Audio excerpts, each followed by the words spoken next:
Hi guys, welcome back to Clockwork and Noodles with another breakdown for 86 season 2 episode number 9. This video is going to be something slightly different. I'm going to present it in a different way and you guys can tell me if you find it interesting or if I should go back to what I usually do with my usual format. So we're going to do a little trial run because this was the perfect episode to do this. I don't think there's many times I'll be able to do an episode like this because most animes don't do what 86 is doing. I'll get the picture quite quickly of what I mean when no other anime is like or similar to 86. There's other animes which do similar things, but 86 is doing something very different, and we'll talk about that in a moment. Make sure you guys are subscribed. Full 2021 overall wrap up is done. It's out. Top 3 is done, dusted. Can't go back and change it, even though I might be doubting of the third position, and I actually think there's a different anime now I choose to put in that role. Make sure you are subscribed because next season we have 4 new animes coming our way. I'm going to break down. I can't wait.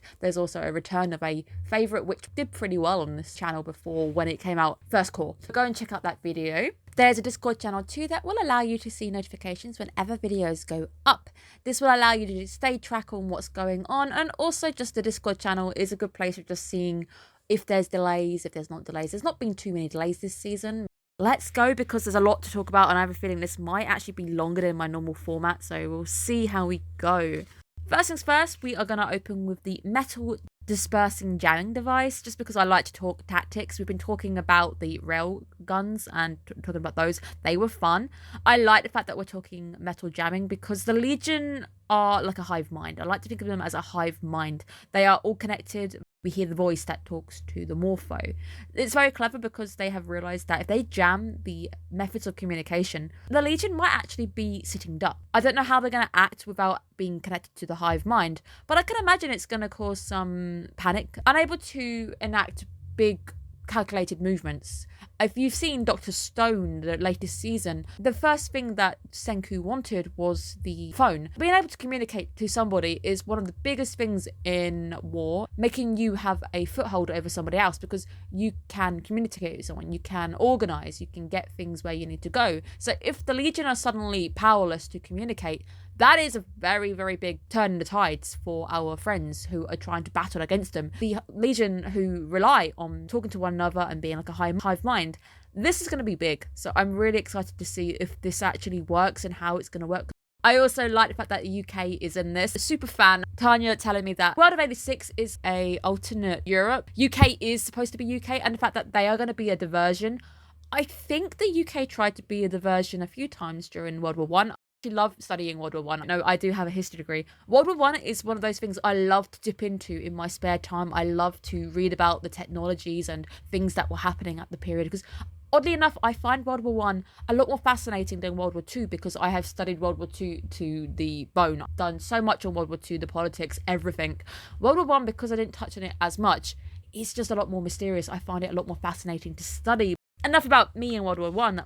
Let's go on to the new format. Let's talk about new formats. New format, guys. I want to discuss camera angles, composition. Let's talk about the first big chunk of Raiden talking to Shin. This entire sequence is very, very clever because it is never viewed from the straight.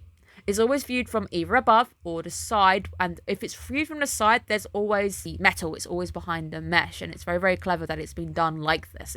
We're never seeing it straight, which is very key on what's actually being said. It's also the idea that we're not seeing the full picture. Neither Raiden nor Shin are really being honest with the other. Raiden is being more honest than Shin, and often enough, it is Raiden who we see more of than Shin. Shin at this point is distant. He's changed. We don't know what's gotten into him at this point. There's a lot of really gorgeous shadows. Shadows keep things hidden. The idea that we're seeing a lot of these very parallel lines and very nice shapes and shadows, just meaning that we really aren't getting the big picture.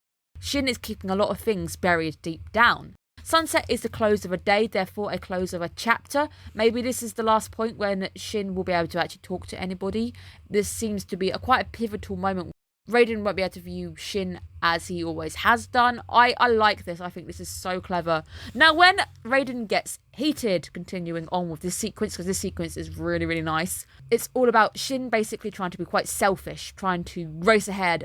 Raiden's worried that Shin just wants to die. That's what he really is worried about. We actually get to see the shot again is still blocked by Raiden's head this time round. You can't really see Shin's expression, however, you can really imagine. Shin doesn't really have too many expressions, you know what he's doing. However, you're not seeing the whole shot. And I think this is very, very clever because we're trying to back Shin into the corner right now. We're trying to get a window into what Shin's thinking. And we do get that. And the anime does this very, very nicely. At the moment that Shin's brother is mentioned, the same shot, the head in the way still seen, just the eye of Shin.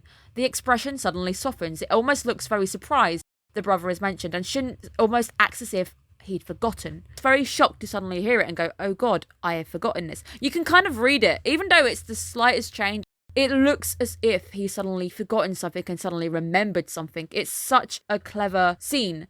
You just don't need to see too much. World of 86, the people who have made this anime, they know what they're doing.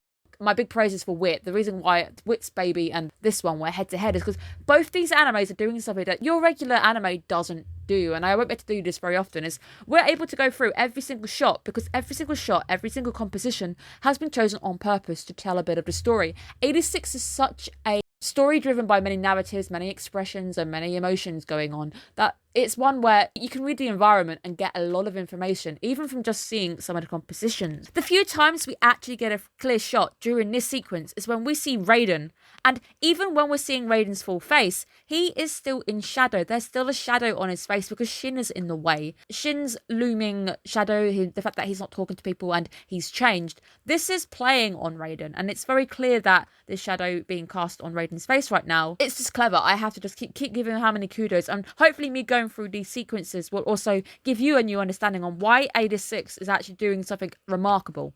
Raiden becomes very, very clear as he states, I don't want to die, because Raiden has finally figured out, this is what I want. I am clear on this. You can see the whole picture. It's because he knows what he wants. The picture is in full frame. Nothing is being hidden. The guys making the anime decide that you don't need to have your shot skewed anymore. You don't need to have it blocked. Raiden doesn't want to die. He actually has a reason to live. He wants to fight. He wants to live. So he has a clear motive.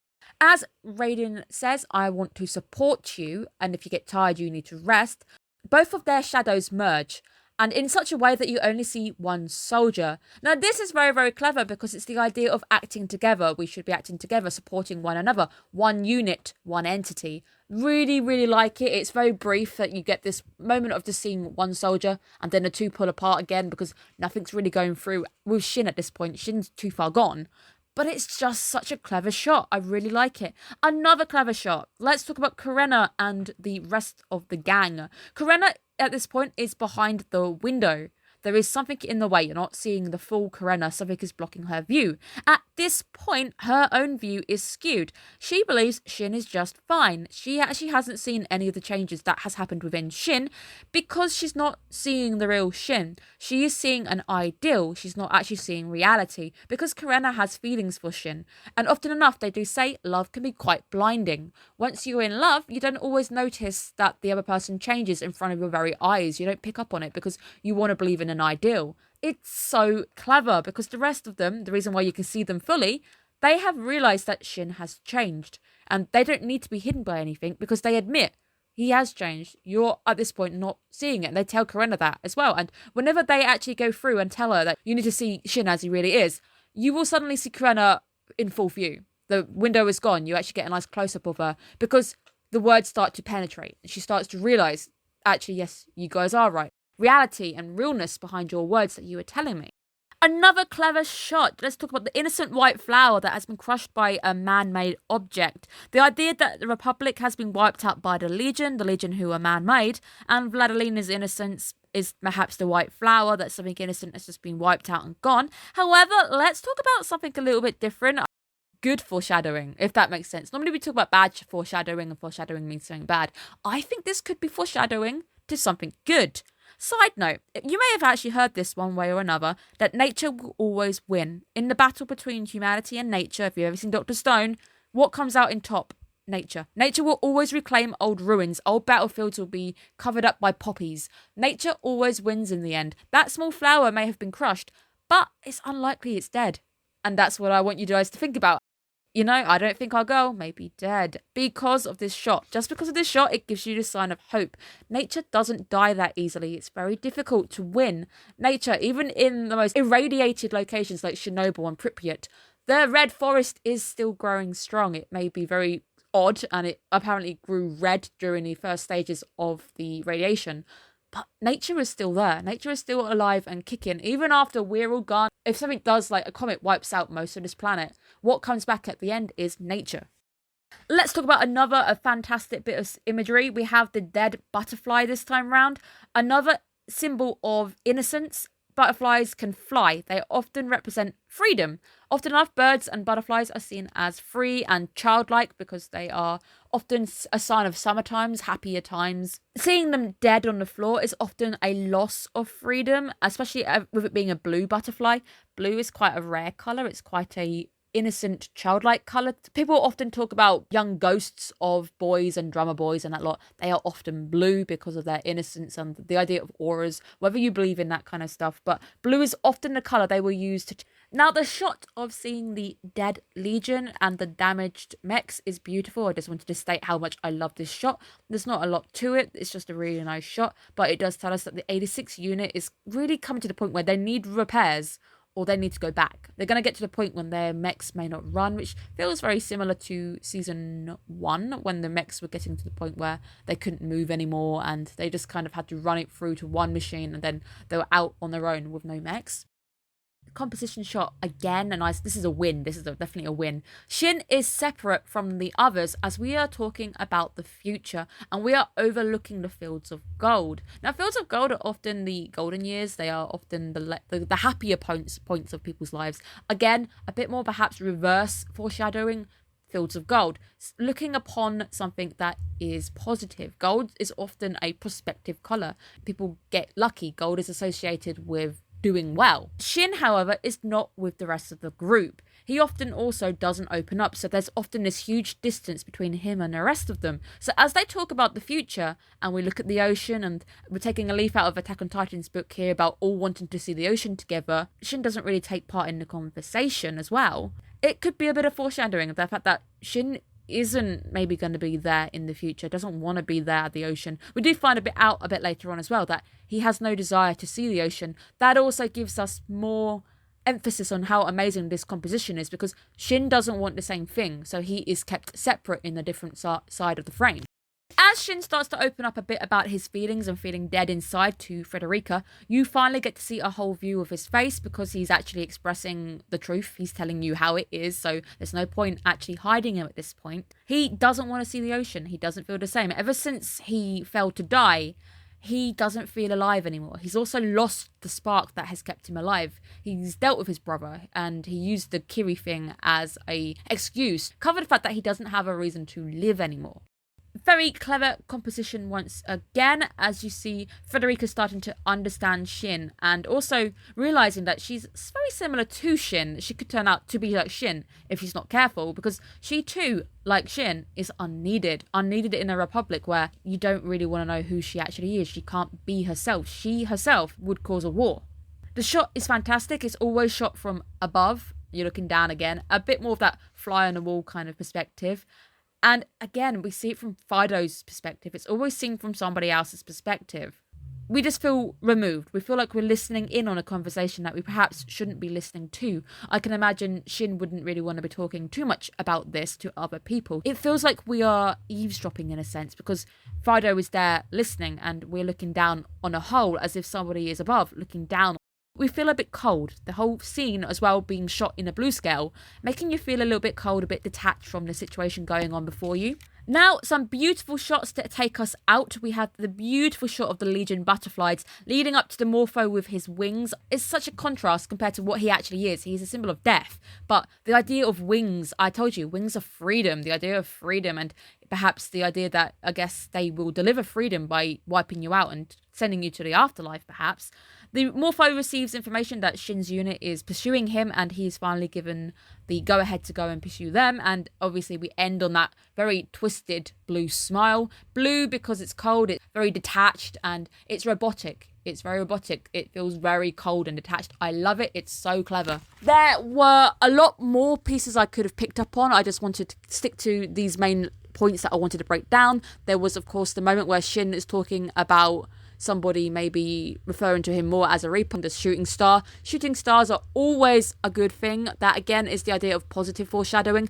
I think even though it can be quite easy to look at the negatives in 86 because it's quite a heavy plot, there's a lot of good things starting to be shown very subtly, just very tiny subtle moments that still be that glimmer of hope. I think the main one to take away is A, the shooting star, and be that flower, because nature never just kind of lays down and takes it. I think our girl is going to come back. I don't know how. The big thing is, like, even if she's alive, and I feel pretty confident she is, don't know how it happened. I really hope the anime is going to take time to explain how the hell it happened, because I don't understand how. It looked so bad. If she's alive, I want to know how. But I just think there's a lot of positive foreshadowing being shown here amongst such clever camera work, and I really hope that you guys have found this breakdown a bit different and a bit more interesting than what I usually do. I can't do this kind of breakdown 24/7 because there's just some anime out there that don't have this much thought going into their shots. The shots are just as they are. Not every single anime is going to be this detailed. Another anime I really want to do this for when it comes back is Shadow House. I regret not breaking that down on the channel so hard. I will be definitely doing Shadow's House season 2 because it's been announced as soon as it comes back. I am really hyped. If you haven't seen Shadow's House, I recommend you check it out, because if you like composition, if you like things like this and subtle foreshadowing, that anime's got that. It's also got such a good atmosphere. It builds atmosphere very, very well. And as well, it made it open. The song that opens was orchestrated by the same guys who made the entire soundtrack. Sorry to turn this into a promotion for a different anime, but I did that in my last video. I'm just promoting the odd anime here and there because I think it needs a bit of love before the second season comes out, and I'm definitely going to break that down on the channel. It's going to be here on the channel, so make sure you don't miss it if you have seen that. So it's been a fantastic episode. You'll have to let me know your thoughts down below on whether this is good or just going back to what I usually do, just spilling it through quickly. I hope you're looking after yourselves, guys. Have a good day. Bye bye.